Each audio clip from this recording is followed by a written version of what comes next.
Welcome back to the University of Houston's FLL training series. Today, we'll be covering the basics of moving the NXT. Alright, let's move on to the most basic function for your robot, movement. This can be accomplished by utilizing the move block.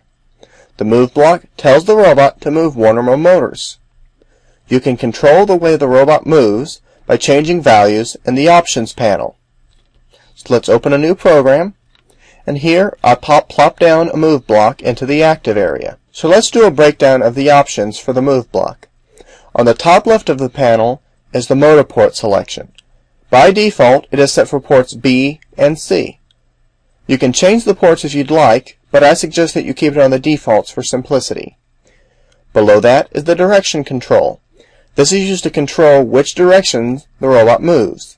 The arrows are self-explanatory. Forward moves it forwards, and backwards moves it backwards.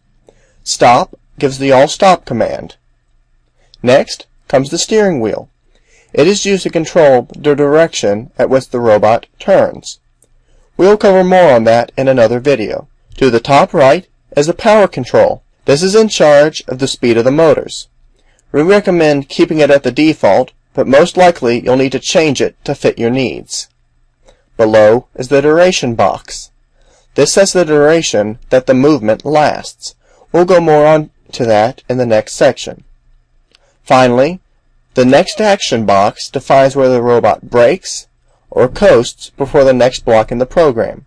For most purposes, you will most likely set it to brake. Expanding to the duration, you'll notice there are 4 options in the drop-down bar: degrees, rotations, seconds, and infinite, or unlimited.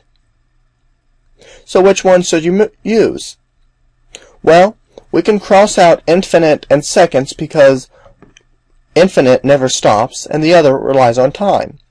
Time can be unreliable because sometimes things such as tire size and traction can affect the speed and therefore time of the travel. So now only rotations and degrees are left. Let's take a look at a diagram to understand the difference. When the wheel moves, and we'll use, say, this as a reference point, one entire rotation or orbit all the way around to where this mark travels around and comes all the way back to the top is counted as one rotation. But within a rotation, each individual mark is 1 degree. Within one rotation is 360 degrees. What this means for you is rotations are used for broad movements across a field, while degrees are used for fine details. Well, that's all for today. We'll see you next time.